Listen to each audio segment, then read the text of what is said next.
বাংলাদেশের আজকে নির্বাচন দাঁড়িয়েছেন, খোঁজ খবর নেবেন।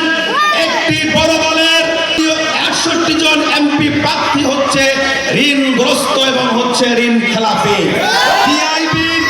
টিআইবির রিপোর্টে ২২ জনের অর্থের পরিমাণ, ব্যাংক ঋণের পরিমাণ হচ্ছে ৭,৫০০ কোটি টাকা।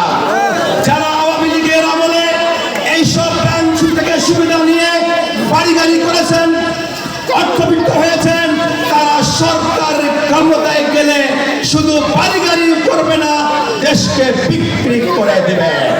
জনগণকে সিদ্ধান্ত নিতে হবে। সংবিধানের 66 আর্টিকেলে বলা আছে কোন ঋণ খেলাপি ব্যক্তি নির্বাচন করতে পারবেন না। তাদেরকে নির্বাচন কমিশনের উচিত ছিল লাল কার্ড দেখিয়ে নির্বাচন থেকে বিরত রাখা। তাই কিন্তু নির্বাচন কমিশন ব্যর্থ হয়েছে।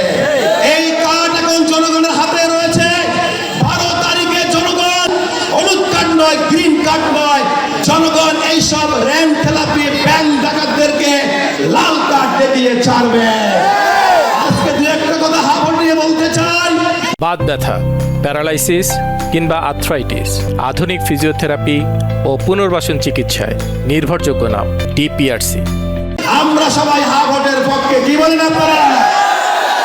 একটি দল অবশেষে গতকালকে তারেক রহমান হাবড়ের পক্ষে বলেছেন।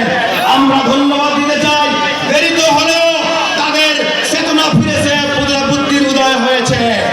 আমরা মনে করি এখন মাঠে ময়দানে যারা আর বিপক্ষে প্রচারণা চালাবে, নার কথা বলবে, তারা মূলত হচ্ছে আওয়ামী লীগ এবং আওয়ামী লীগ পেশিবাদের লোক।